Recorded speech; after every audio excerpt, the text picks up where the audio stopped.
myself and certain people in our church body have had extensive experience working at a couple Indian reservations in our state, and I was asked by Bruce just to share a little bit of not just the background, but a couple stories with respect to our ministry there.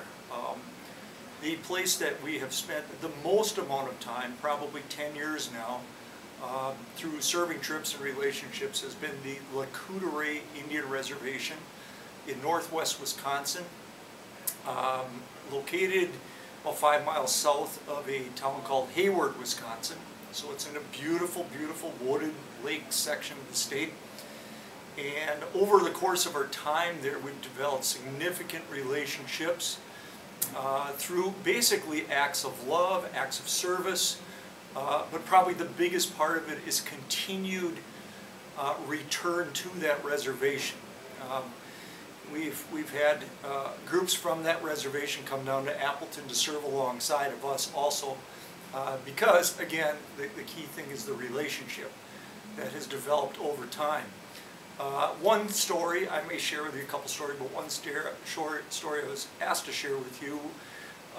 We had occasion to deal with a young single mother on the Indian reservation, and she is a follower of Christ. In fact, when she's following the Lord, I think she has a powerful gift of evangelism as well as even being able to preach. She's not afraid to open her mouth for the sake of the Lord. And early, probably the second or third year there, we discovered that she was on dialysis because of a kidney disease that has shut down both of her kidneys. And really didn't think a whole lot about it other than to continue to serve her and live in relationship with her as our groups. And she'd come and spend time with us, her and her 4-year-old son at that time. And after about 3 years, my wife Kathy started to think about her disease and her predicament and said, what would you think if I would donate one of my kidneys to Kristen? I immediately said, well, of course, sure, that would be wonderful.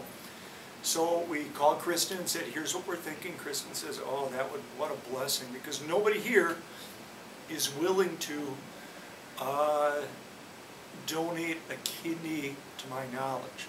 So Kathy went through the testing, and the testing revealed that she was not a candidate because there just wasn't a match.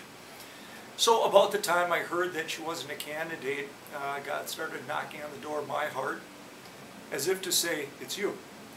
And I called Kristen and I said, you know, I don't know if I'm a match, but if it'd be okay with you, I'd like to go through the testing to see if there's a possibility that I might be the one to donate a kidney. And she says, wow, that'd be really, boy, what a blessing that would be. So she okayed me going through the testing, and the testing showed, very extensive testing, that Kristen and I should have been brother-sister. That's how close the testing came out.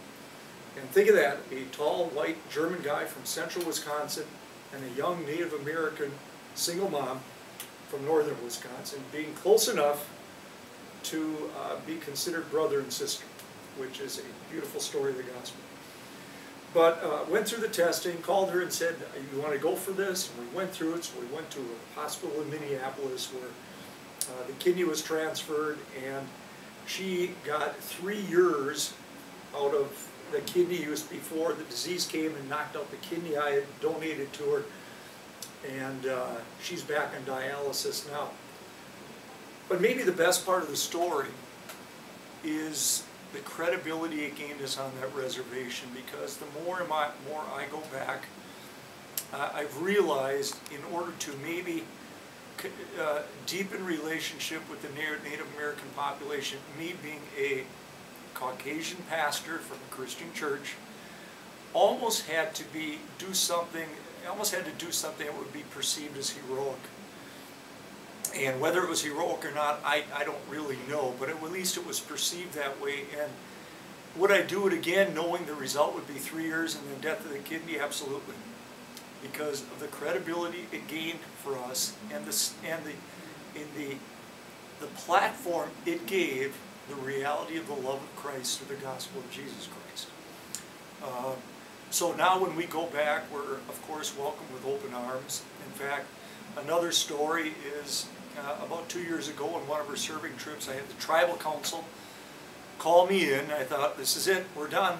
They're going to say, get out, we don't want you here anymore. But they called us in and they said, we just want you to know, because of the favor and the blessing you've been to this community, that we welcome you here with open arms. You're the only group that we welcome here, understanding we can't control who always comes in, but you're welcome here because you have brought favor to this community through your serving us, through the things you've done, through not preaching to us, but just loving serving us. And you've consistently come back over the last 10 years, and we realize this isn't just a show you're putting on, this is real relationship.